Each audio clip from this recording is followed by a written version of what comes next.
Welcome to Digging In with the DLCs, where we highlight teachers and staff using digital tools, strategies, and best practices in digital learning. In this episode, we'll hear from Ms. Meg Ryan, an 8th grade science teacher at Staley Middle School, using Desmos graphing and questioning to visualize and deepen student comprehension. I got it. Yeah, I got it too. I got it. Desmos is a free and easy-to-use tool that gives students a visual way to understand expressions and teachers a powerful platform for instruction. Part calculator, part interactive simulation tool, Desmos is a standout example of inquiry-driven instruction with super smart instructional supports. It can be used in a range of ways: free graphing calculator. You can make high-quality images for assessments and presentation, but the classroom activities are where Desmos really stands out. Teachers can use Desmos to help students connect mathematical and scientific concepts to concrete real-world shapes and pictures. Okay, so Desmos is a program that is typically for math, but I was in a Facebook sort of 8th grade science fellowship group, and somebody mentioned stumbling across it and its graphing activity and how it would be great for our physics unit. And so I just went right on and started pulling up some lessons. They were actually labeled as physics lessons, and started playing around with it and saw that it was super easy to just add, and it gives everybody a class code. And as I was playing around with it, I noticed that it hit all the TEKs related to graphing speed and then looking at acceleration as well. Desmos is really easy for teachers to set up. You just go on and find a lesson. You can create classes for each class period. Once you add the lesson to it, it will give that class a specific code, and students will enter that code, and then they'll have access to the lesson that you're looking at. For teachers, there's a teacher guide page, and then also there's a way to, when you're setting it up, see what the students are answering so that you can give them instant feedback about what they're working on. This one is a straight up and down line and goes back in time. So you can also set parameters where they can only work on certain slides, so they can't work ahead.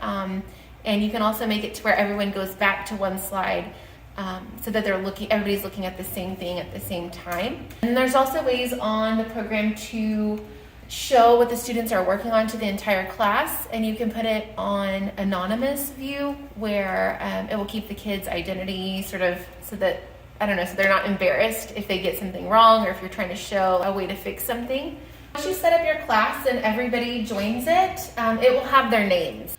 But it changes everybody's name to a famous mathematician or scientist.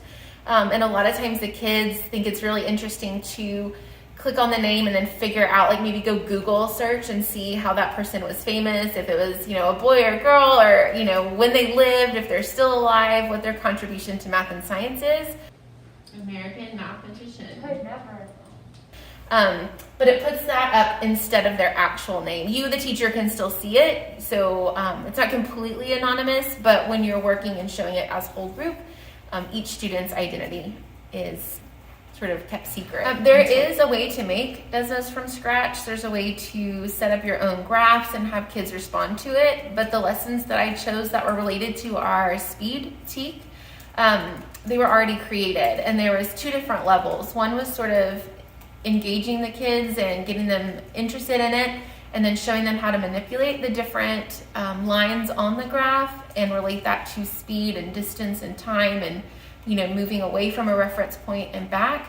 And then the next level, they were sort of working with 2 different objects. It was a turtle and a rabbit, and they were having to create a graph that went with the story, or create a story that went with the graph that was provided. So it was a little more in depth with it. But both of them have challenges built in where they sort of introduce something to the students, and they have to ponder, wonder a little bit more about that before they go to the next slide and figure out more about it.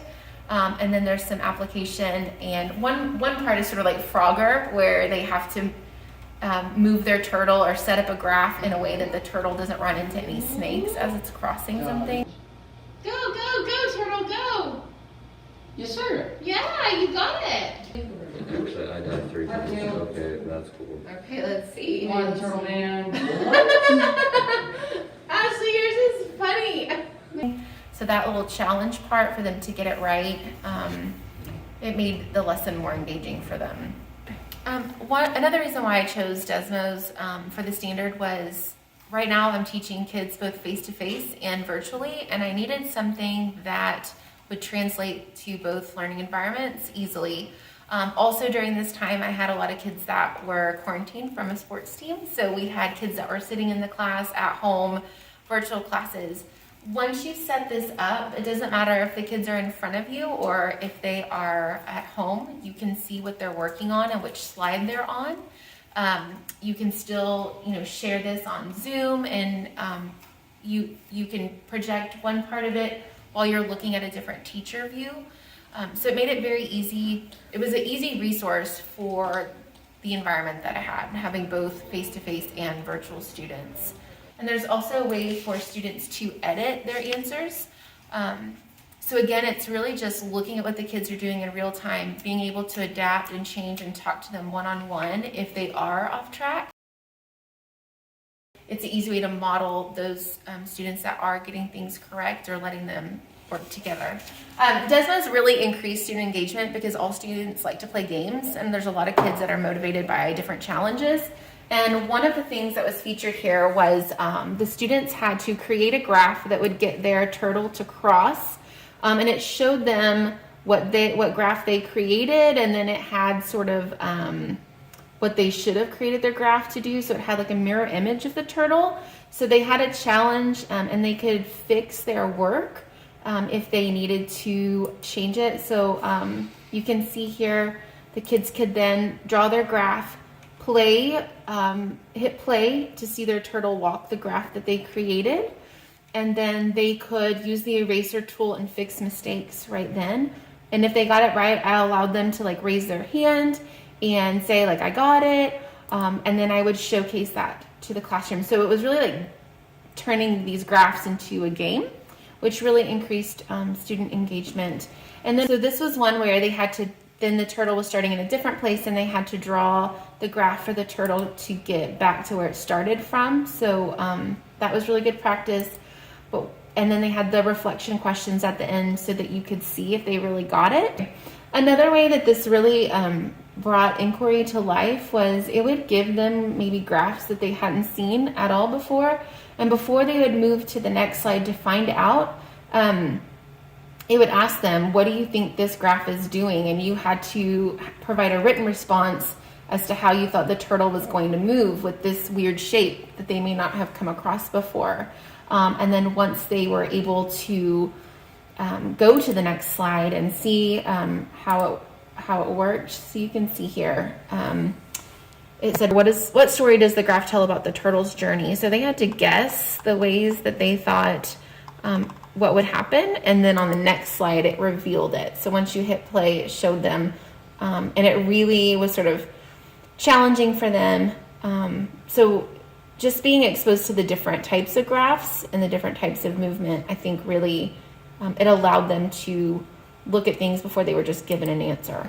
So one thing with teaching kids, obviously, as you're going through a lesson, you want to make sure that all the kids are getting it. So on Desmos, as you're going through the warm-up question and the different graphs and the different lessons, and you're providing feedback and you're looking at their answers, and they're trying different things and they're being challenged.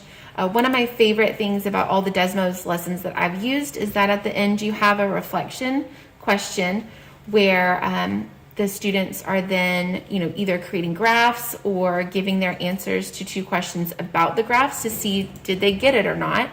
It does, on most of them, it will tell the teachers questions that you can ask the kids if they're not getting it, and it also gives you your sample responses.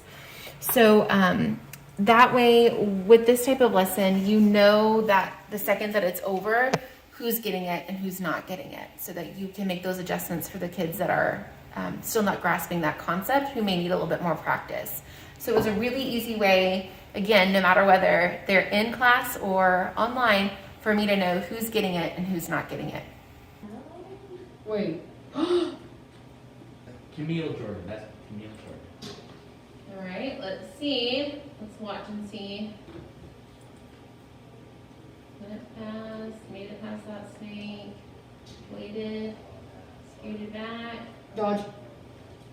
and then it went. Zoom, zoom, zoom. Try George's. Alright, so it walks forward. Still makes it. No red X's. If you get hit, it will be a red X.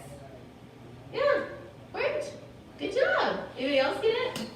Wait, hold up. I might. Wait, I'm Dude, gonna try a I'm so different thing. close. So you notice something about these two images. Look here, if we merge the graphs that you guys are making, a lot of you have the same sort of pattern to start out, and then I can see a lot of you went, you stopped, and then you moved back a bit, and then we zoomed on out of there.